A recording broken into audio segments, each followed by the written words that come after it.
नमस्कार दोस्तों, स्वागत है आपका भूली बिसरी कहानियाँ चैनल पर। आज की कहानी का नाम है एक और फालतू औरत, जिसकी लेखिका अजीत कौर। आइए सुनते हैं।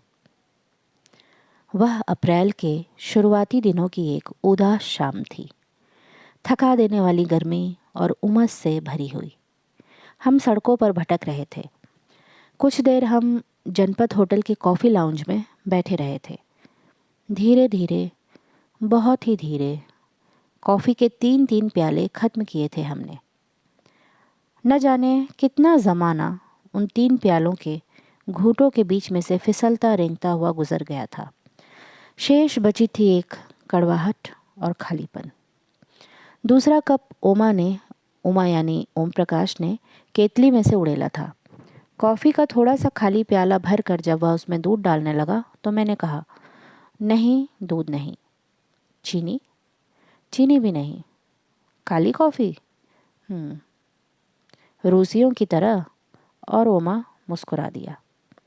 मुझसे प्रत्युत्तर में मुस्कुराया नहीं गया। अजीब हालत थी मन की। ओमा की ज़िंदगी में अपने फालतू होने का एहसास जिस वक्त बहुत टीसता था, तो मेरा मन करता था मैं कोई ऐसी नश्तर जैसी तेज़ बात कह दूं कि उसका साबुत और सामान्य खोल कट जाए। ऐसे समय उसके बाहरी साबुतपन से मुझे बड़ी कोफ्त होती थी। कुछ तो ऐसा हो जो काट दे, बेशक आधा इंची, उस चिकने खोल को, गिलाफ को। अंदर का गुदड़ कहीं से तो नजर आए। मगर जब मैं कतरन काट देती थी, कतरन भी नहीं, एक तीखी सीधी लकीर, चमकते तेज धार वाले चाकू से कटी हुई दरार, तो उसकी तिलमिलाहट देखकर मुझे अफसोस होने लगता था अपने कमीनेपन पर। क्या चाहती थी मैं? शायद कोई बहुत ही मासूम चीज़, जैसे एक मोहब्बत की गर्माहट से भरा घर। उसके किसी कमरे की प्राइवेसी में और अपनत्व में उमा की छाती पर सिर रखकर बैठी हुई मैं, और किताबें, म्यूज़िक और शायद कुछ और भी। जो चाहिए था उसका कुछ पता नहीं था।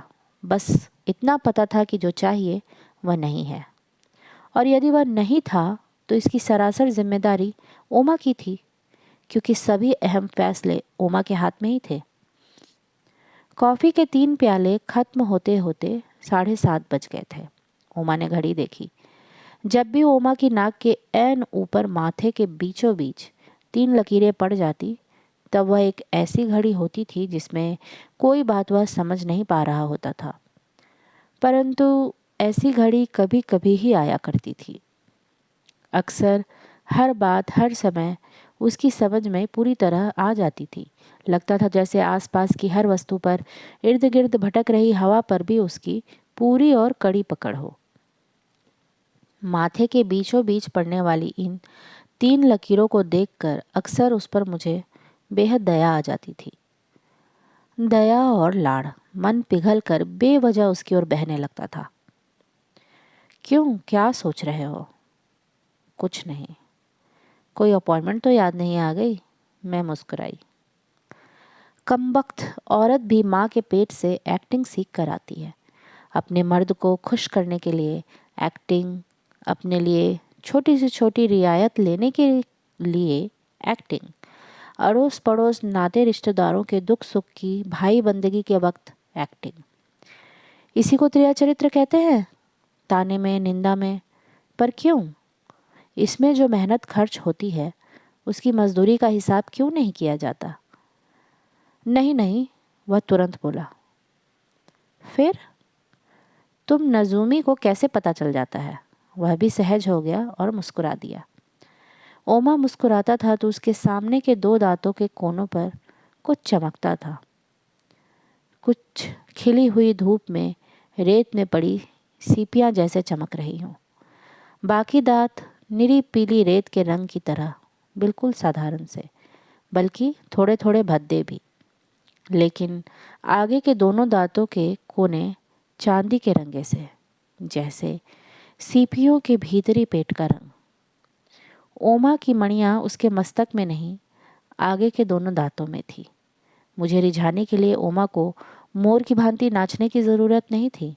बस एक मुस्कुराहट में अगले दोनों दांतों की मणियाँ चमकने की देर होती थी कि मेरा सारा जिस्म मोमबत्ती की तरह पिघलने लग जाता था। नजूमी नहीं, अंतर्यामी। हाँ बाबा, अंतर्यामी। फिर बताओ, क्या सोच रहे थे? इस अंतर्यामी बाबा से कुछ ना छिपाना? यही कि 7:30 बज गए हैं, पिक्चरें भी शुरू हो गई हैं और प्ले भी। अब कहाँ चला जाए? एक काला बादल सुदूर आकाश पर दिखाई दिया। एक बार बिजली भी कौंधती हुई चमकी, गुस्से की, इल्ज़ाम की, बेसहारेपन की। इस मर्द ने मेरे साथ मिलकर एक घर बनाने की बजाय मुझे जिप्सी बना दिया था, खाना बदोश। लेकिन फिर अंदर बैठी एक शाश्वत औरत ने, जो शाश्वत एक्ट्रेस भी होती है, मानो चेतावनी दी। देखना, होशियार। एक मुस्कुराहट को मैंने लिपस्टिक की तरह आहिस्ता से होठों पर मला। जगह तो है एक शहंशाह आलम, जान की खैर पाऊँ तो अर्ज़ करूँ? बोलो जी, वह हंसा। जहन्नुम में जाया जाए तो कैसा रहे? ठीक है, चलते हैं। करीब से गुजर रहे वेटर से उसने बिल मंगवाया, पैसे दिए। जैसा कि उसकी आदत है, बिल वापस लिया और हम उठकर बाहर आ गए। साथ ही एक सवाल भी हमारे साथ उठकर बाहर आ गया कि शेष बची शाम कहाँ गुजारी जाए। टैक्सी के पास रुककर उसने पूछा, राणो के घर चले?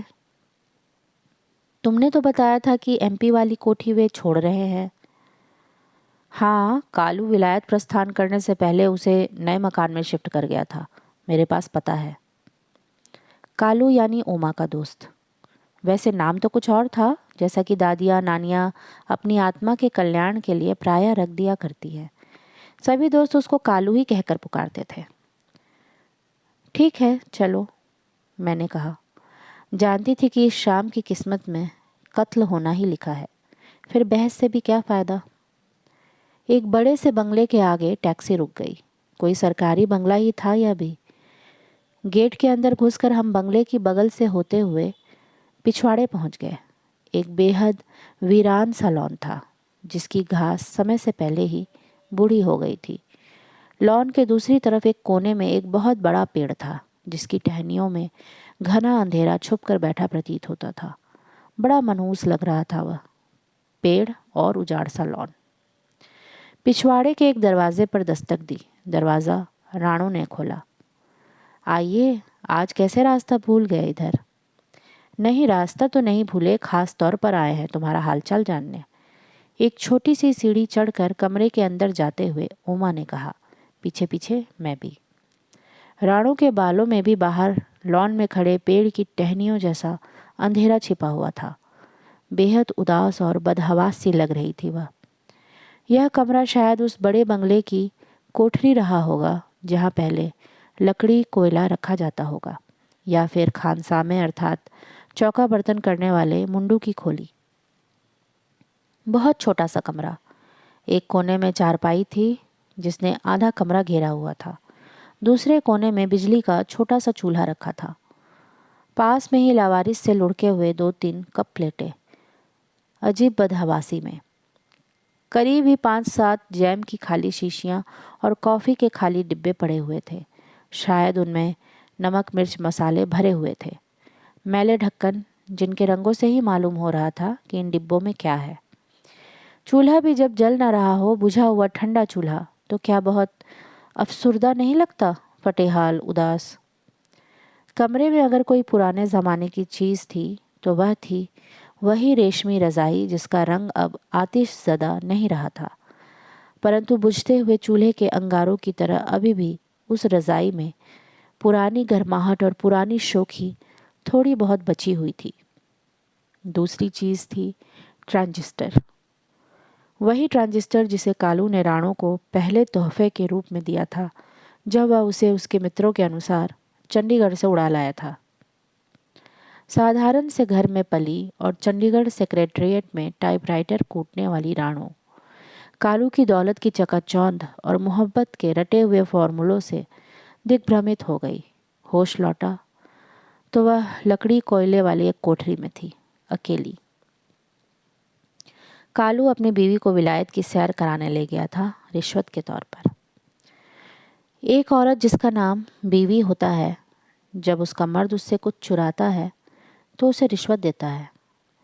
जितनी बड़ी चोरी उतनी ही बड़ी रिश्वत। लेकिन दूसरी औरत जो फालतू होती है, रखैल, उसे सिर्फ रोटी और कपड़े गहने देकर बहलाया जा सकता है। अगर फालतू औरत उस मर्द की मोहब्बत में गिरफ्तार हो जाए तो उसे खुदा भी नहीं बचा सकता। हमारे अंदर आ जाने से या तो कमरा सिकुड़ गया था या फिर उसके अंदर की हवा 3 व्यक्तियों के लिए पर्याप्त नहीं थी। कुछ तो था जो घुटन पैदा कर रहा था, कुछ था जो सांस को भारी कर रहा था, भारी और खुरदरा। सुनाओ फिर, क्या हालचाल है? ओमा चारपाई के बीचों बीच फैल कर बैठ गया, बाहों से पीछे की तरफ सहारा लेकर। एक पाए पर मैं भी अपने आप को टिका लिया, पायतानी की तरफ। राणो चूल्हे के पास रखी पीढ़ी पर बैठ गई। देख ही रहे हो, अजीब उदासी भरा उसने जवाब दिया। कोई चिट्ठी पत्री आई? आई थी, कोई 10 दिन हुए। पिछले 10 दिनों का खालीपन, खत का इंतज़ार और मायूसी, ये सब राणो की आवाज़ का हिस्सा थे।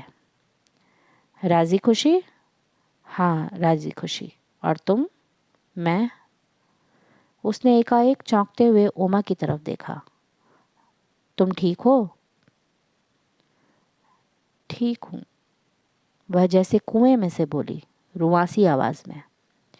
कुछ देर तक पूरे कमरे में खामोशी पसरी रही, ऐसी खामोशी जो स्याह रात में चीखते हुए सायरन की आवाज़ के बाद फिज़ा में लटक जाती है और हर वक्त एक खतरा भी हवा में लटका रहता है उसके साथ। और कान अगली आवाज़ सुनने के लिए अंधेरे में एंटीना उठाकर खड़े रहते हैं, शायद फटते हुए बम की आवाज़ सुनने की खातिर। कालू की चिट्ठी आई थी। लिखा था, प्लेटफॉर्म पर जो सामान छोड़ आया हूँ उसका ख्याल रखना। ओमा छोटी सी हंसी हंसा। अच्छा। एक बेहद गहरा अंधेरा था जो राणू की आवाज़ से झर रहा था, राख जैसा, भुरभुरा सा। मैंने ओमा की ओर देखा। ऐसा कभी कभार ही होता था कि वह हड़बड़ाकर बात का उत्तर तलाश करे। राणो एक अज्ञात सा चैलेंज, एक चुनौती सी आंखों में भरकर उसकी तरफ देख रही थी। कोई खातिर नहीं करोगी हमारी? तुम्हारे मेहमान आए हैं। ओमा ने चैलेंज को टाला और पैंतरा बदला। दूध नहीं है? नहीं तो चाय कम पिया करो ना, दूध चाय के लिए बचा कर रखा करो। नहीं, आज सवेरे लाई ही नहीं थी। क्यों? रात में गर्मी लगती है, नींद नहीं आती, बड़ी उमस होती है कमरे में। तड़के जाकर आंख लगती है, तब तक दूध का डिपो बंद हो जाता है। मैंने कमरे में चारों तरफ निगाहें दौड़ाई। 4 अंगुल जगह के गिर्द खड़ी हुई दीवारों से टकराकर मेरी नज़र वापस लौट आई। कोई खिड़की नहीं थी। रोशनदान का तो वैसे ही आजकल रिवाज नहीं रहा है। पिछली दीवार में एक दरवाज़ा था जो स्थायी तौर पर बंद लग रहा था। शायद दूसरी तरफ से मकान मालिक ने बंद किया होगा।